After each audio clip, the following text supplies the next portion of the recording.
Obviously, there are two ways one could vote in this referendum. One is yes, and the other is no. Yes has already been sort of hinted by you why there is the history itself has not included, so we need to include Aboriginal and Torres Strait Islanders' voice in the uh, Constitution. The no vote, as far as I can see and what I've read, no vote means that things are not ready, people don't know what they want, and things of that nature. Now, can you take up the no vote and tell us as to what the consequences of voting no would be? Yeah. So, I mean, let's just quickly go through the point of having a voice. And Right. advocates of the voice and allies of the voice have argued that the voice would recognize Indigenous Australians in the Constitution and at the same time provide a meaningful platform for their voices to be heard when important decisions are being made, and any legislation and policies that have in the past been implemented without any meaningful interaction or consultation with them, that will now become mandatory.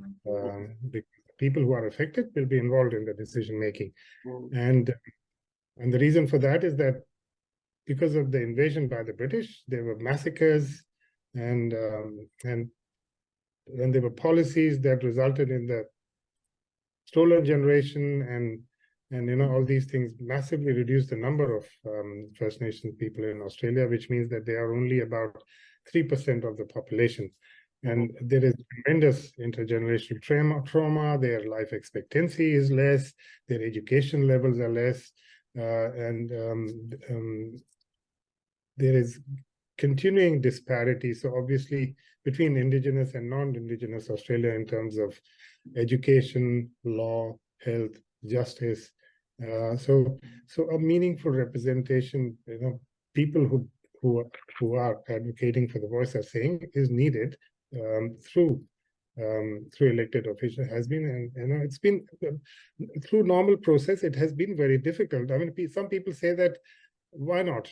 There is an election process, and people can get elected, and they will have a voice because there is a parliament, and there are already a few, but they are very poorly represented. And because of all these disadvantages, there is not enough representation, and the voice is, the most marginalized community in Australia does not have a strong enough voice to make a meaningful change that will affect their lives and their continued disadvantage and lack of representation. But so that's those are the reasons why it is supported and it is being advocated. But as you said, yeah, it is not unanimous and it is facing resistance. And many feel, and including some Indigenous voices and leaders, are saying that it is very symbolic and tokenistic, which will not resolve problems facing Indigenous Australians. And therefore it is very important to debate real solutions, like specific solutions like high alcoholism and domestic violence and also crime. So it's an argument that has been heard time and again whenever Indigenous issues are discussed. So that is something is being said by people who do not support the voice. There are also others who say that a treaty is important.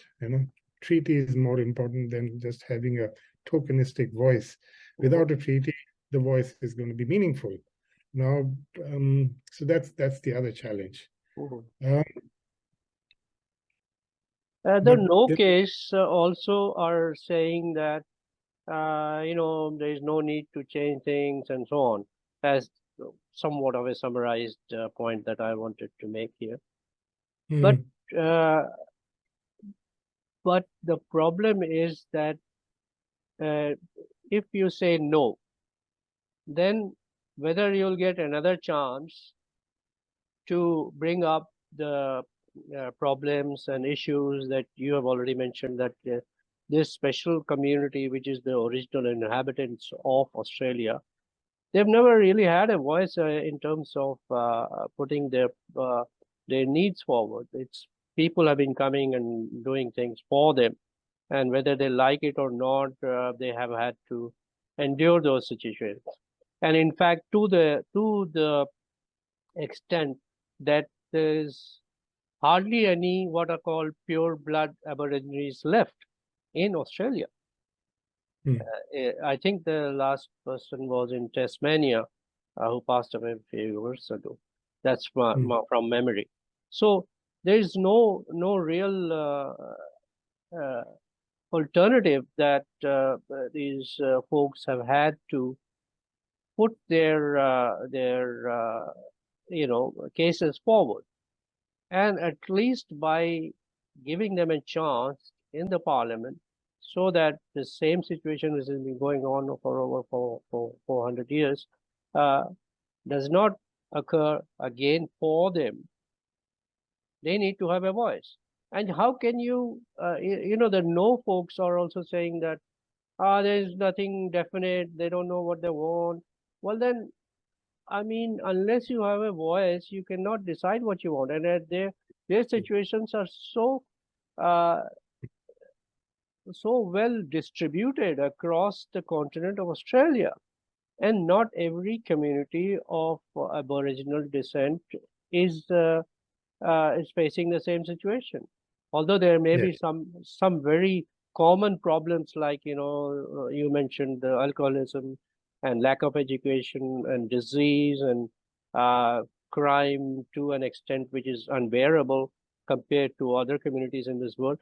But this has to take place. Otherwise, I would say there's no point in having a democracy here in Australia.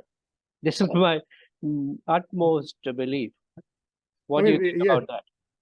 As you said, absolutely. People, I mean, my answer to people who say that it's symbolic and tokenistic, and real solutions should be discussed.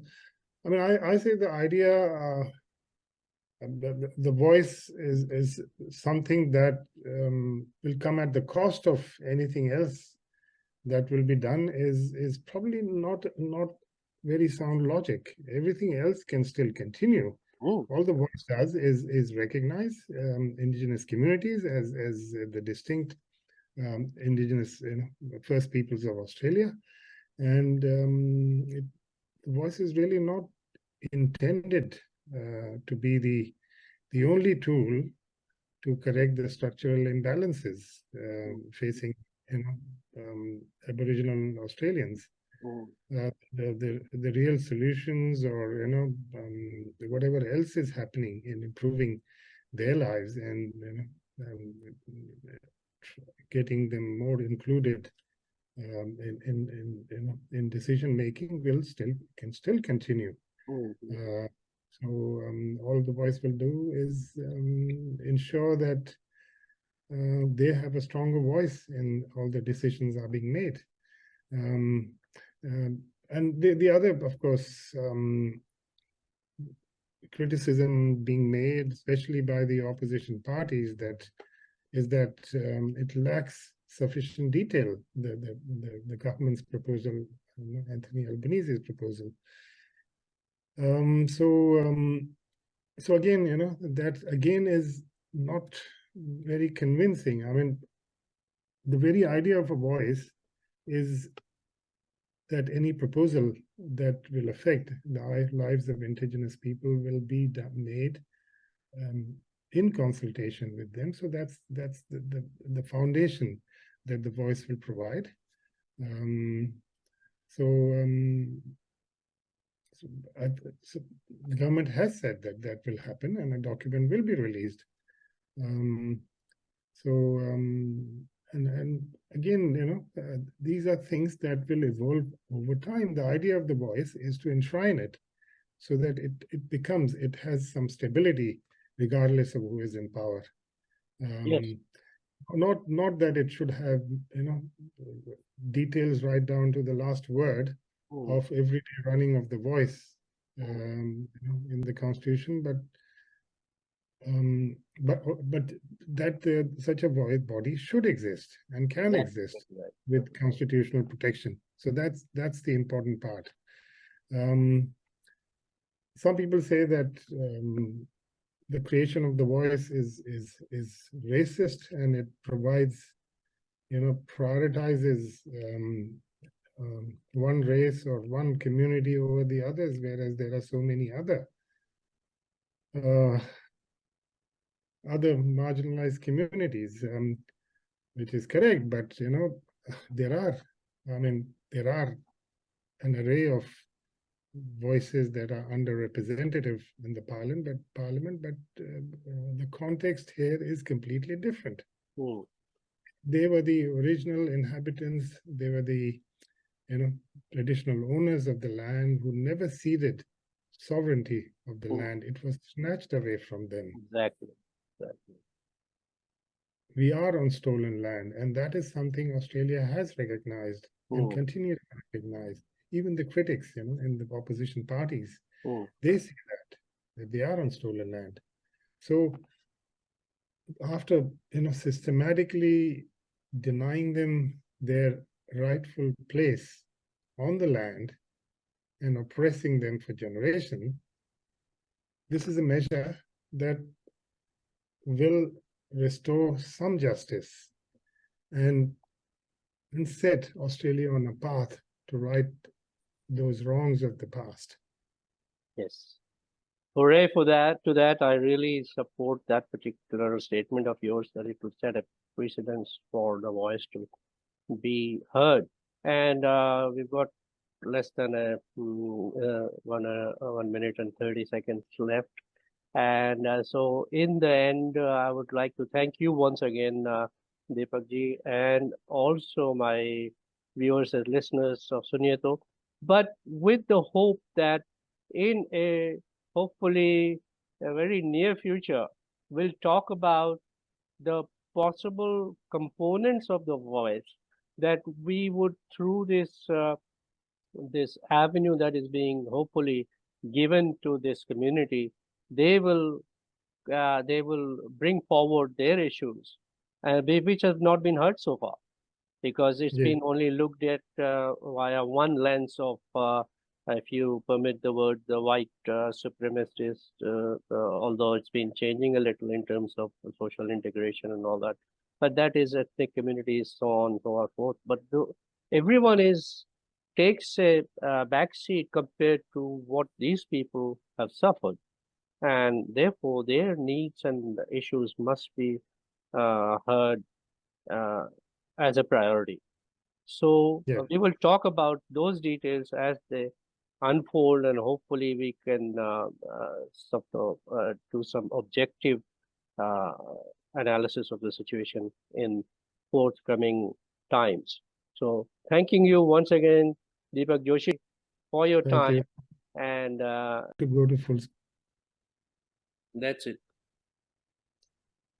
Okay, so the question is the government's own handbook. So Australian Electoral Commission has provided a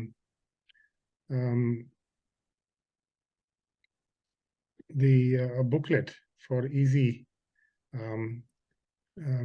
so people can read and make an informed decision on whether to vote yes or no. You can see on the screen this is what the front page of the booklet looks like.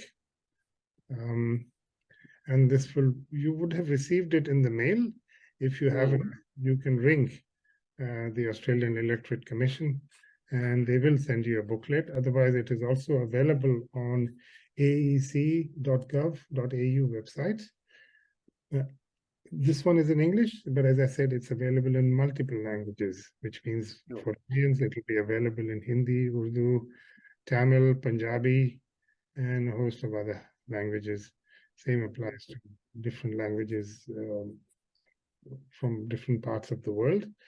And it explains what the vote is, when it will happen, how does a referendum becomes successful, what does it have to do, which we have already talked about.